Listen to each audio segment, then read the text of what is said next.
kembali di tahun ajaran baru ini kelas 12.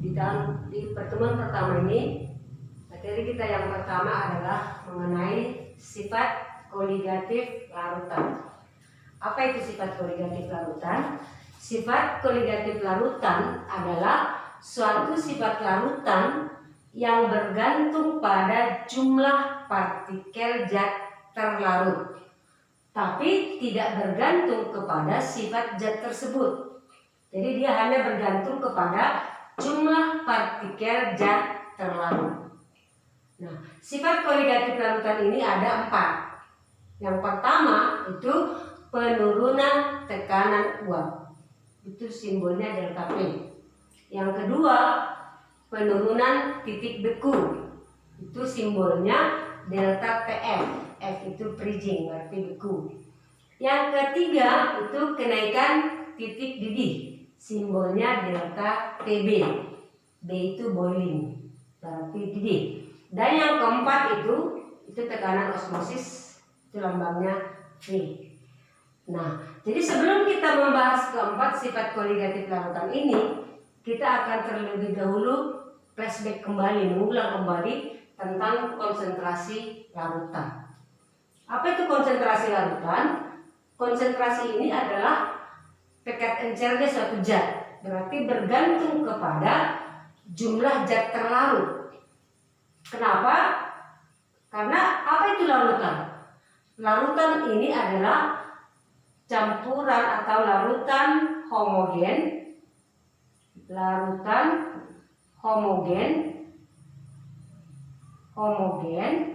antara zat terlarut dengan pelarut. Jadi ada 2 komponen zat di situ. Ada zat terlarut, ada pelarut. Biasa sering disebut terlarut ini dengan solut dan pelarut ini dengan solvent. Nah, jadi konsentrasi larutan ini atau kepekatan atau keenceran suatu zat atau suatu larutan itu bergantung kepada jumlah zat terlarut yang kita lakukan di dalam pelarut. Pelarut yang sering kita gunakan itu adalah air. Maka air itu disebut itu sebagai pelarut yang universal karena itu umum digunakan. Kenapa umum digunakan? Karena banyak zat itu dapat larut di dalam pelarut air. Walaupun sebenarnya bukan hanya air sebagai zat pelarut, bisa juga eter dan lain sebagainya. Tapi karena di dalam air ini banyak zat bisa kita larutkan, maka air itu disebut pelarut yang umum digunakan atau yang universal. Nah, sekarang kita akan membahas konsentrasi yang berhubungan nanti dengan sifat koligatif larutan. Yang pertama yang kita bahas adalah mengenai kemolaran atau yang disebut dengan molaritas. Molar ya, molaritas. Itu simbolnya M besar.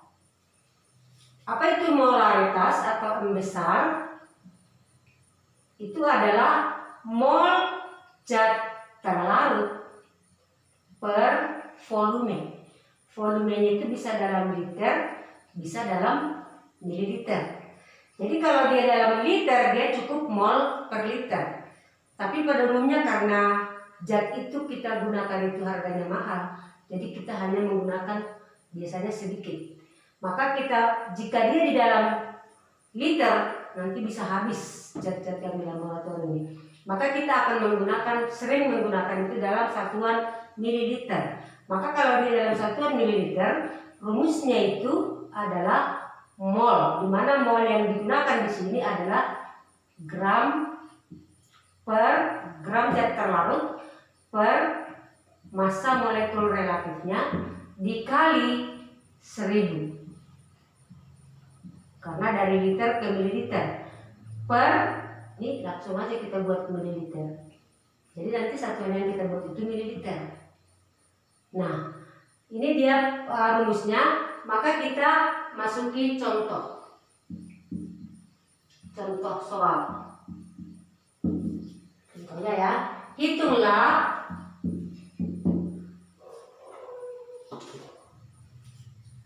kemolaran dari kemolaran larutan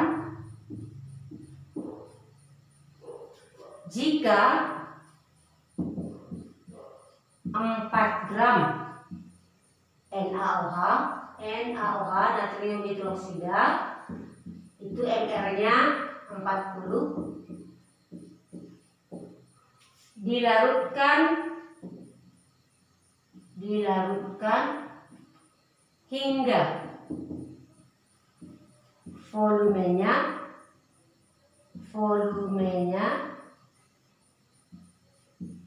250 ml.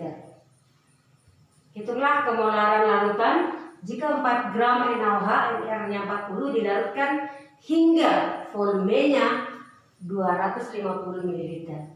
Berarti di sini hingga volumenya 250 ml. Berarti kalau misalnya ini gelas kimia, ya, ada kita timbang 4 gram NaOH. Sini dia 4 gram NaOH. Kita masukkan ke dalam gelas kimia, masukkan kemari. Larutkan ini hingga volumenya 250 ml. Nah, jadi kalau kita menggunakan rumus berapa konsentrasi ini, maka kita masukkan aja rumusnya. Tadi molar sama dengan berapa gram dia yang dilarutkan? 4 gram. Berapa MR-nya? 40 kali, karena dia volumenya dalam mililiter, berarti kali 1000 per 250 ml. Berarti ini kemari 1/10 dikali 1000 per 250 itu berapa? Itu adalah 40 atau 4. Itu berarti hasilnya sama dengan 0,4 molar. Berarti konsentrasinya ini 0,4 molar. Nah, itu dia. Kita lanjut ke yang kedua, yaitu mengenai molalitas. Molalitas adalah perbandingan mol zat terlarut dengan jumlah pelarutnya. Jadi rumusnya itu mol yang digunakan di sini adalah N simbolnya per kilogram. Kalau dia kilogram. Jadi rumus yang dipakai di sini itu adalah gram per massa molekul relatif zat terlarut. Jadi sama dengan molaritas tadi. Kalau di dalam liter akan boros, ini pun kalau dalam kilogram maka akan boros, maka kita sering menggunakan gram. Maka kalau dia di dalam gram, itu rumusnya gram per gram zat terlarut, ya, karena kita selalu bergantung kepada jumlah partikel terlarut. Gram zat terlarut per massa molekul relatif zat terlarut dikali, kita ke gram, kilogram ke gram itu 1000 per gram pelarut, tapi sering dibuat simbolnya hanya dengan P, di mana P ini adalah massa pelarut. Jadi ini rumusnya untuk molaritas. Ya, kita buat contohnya supaya bisa kita bandingkan nanti bagaimana bedanya molaritas dengan molaritas. Molar, ini molar. Jadi kita buat contohnya. Hitunglah kemolaran larutan jika 6 gram urea dilarutkan ke dalam 500 gram air. Nah, jelas bedanya kan? Di sini tadi yang dilarutkan itu hingga volumenya 250 ml. Berarti sudah ada di dalam tadi NaOH, udah kita masukkan tadi NaOH 4 gram, baru kita larutkan sampai volumenya 250. Kalau molalitas 6 gram itu cukup kau larutkan ke dalam 500 gram pelarut air. Sebab kita hitung berapa molalnya. Molal sama dengan tadi rumusnya gram per mr kali 1000 per P. Berarti sama dengan massa zat terlarutnya tadi ini 6 gram.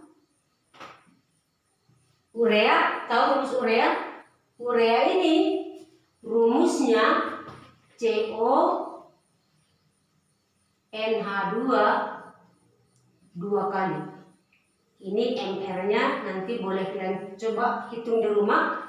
Itu MR-nya sama dengan 60. Itu nggak perlu lagi dijelaskan itu. Berarti per MR, MR-nya 60 dikali 1000 per massa pelarut. P itu massa pelarut. Berarti per 500. Hasilnya berapa? Ini 1 per 10 dikali ini berapa? 2. Berarti 2 per 10 sama dengan 0,2 molar. Huruf kecil ya, kalau molaritas dia huruf kecil. Molar. Kalau molar tadi huruf kapital, bukan huruf besar. Berapa? 2 per 10 itu berapa? Oke. Jadi ini bedanya, kalau ini tadi gelas kimia. Nih. Nah. Airnya buat 500 ml. Ini air.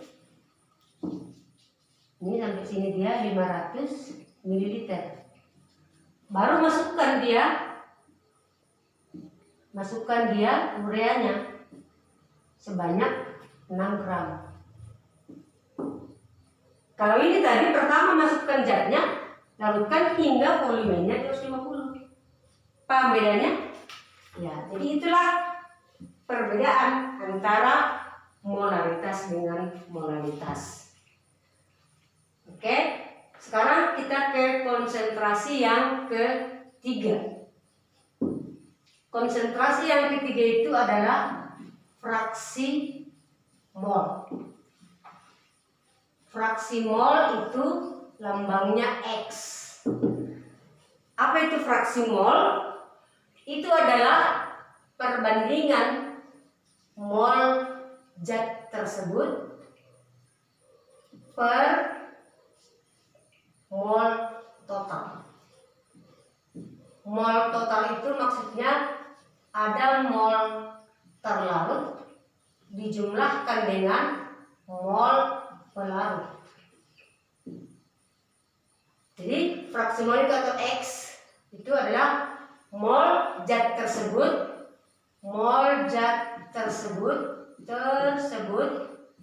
per mol total. Mol total, mol itu gram per ml. Jadi biasanya ya, kalau misalnya yang ditanya itu fraksi mol zat terlarut, berarti rumusnya itu mol zat terlarut per mol total. Berarti mol total itu mol zat terlarut ditambah dengan mol zat pelarut. Satu lagi, jika yang ditanya fraksi mol pelarut, itu rumusnya mol pelarut dibandingkan dengan mol total. Berarti mol pelarutnya ditambahkan dengan mol terlarutnya.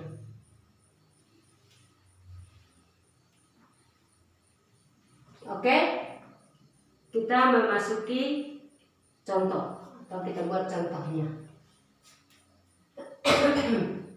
Contoh, hitunglah fraksi mol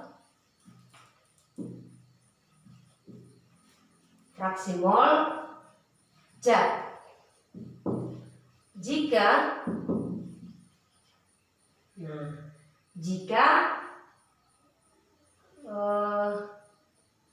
9,8 gram asam sulfat. Apa rumus asam sulfat? Ada yang ingat? Asam sulfat itu rumusnya H2SO4. Itu MR-nya 98. Nanti coba hitung di rumah. Kalau salah nanti perbaiki. Nah, itulah fraksi mol zat jika 9,8 gram asam sulfat dilarutkan ke dalam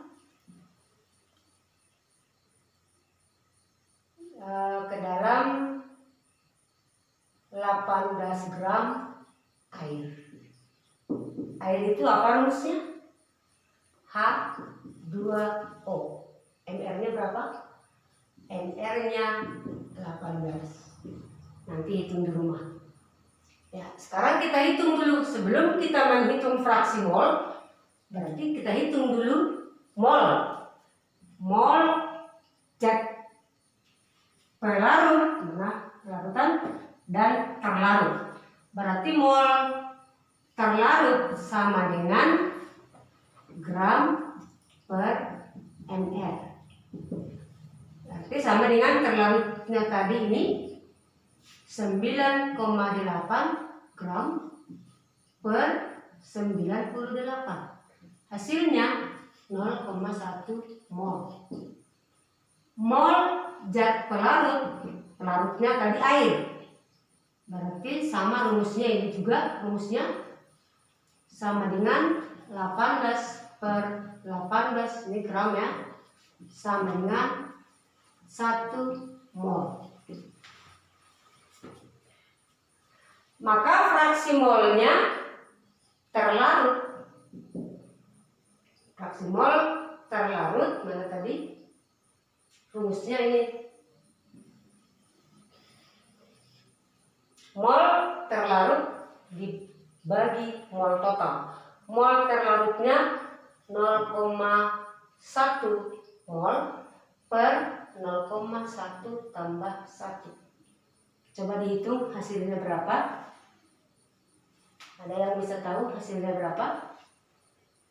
Dan fraksi mol zat pelarut itu, ini rumusnya. Mol pelarut per mol total. Mol pelarutnya 1 per 0,1 tambah 1. Coba tadi sudah dihitung, ini berapa tadi? Cepat, ayo. Berarti ini 0,1 dibagi 1,1. Hasilnya 0,09. Sedangkan ini 1 per 1,1. Hasilnya 0,01. Kenapa bisa terus dapat ibu itu? Karena biasanya jumlah fraksi mol zat terlarut dengan zat pelarut itu kalau dijumlahkan, ini hasilnya sama dengan 1. Kayaknya nggak usah dihitung pun itu sudah tahu kalau sudah dapat ini. Jadi itulah materi kita buat pertama ini. Karena ini masih pembukaan, maka sekian, semoga bisa dipahami. Terima kasih.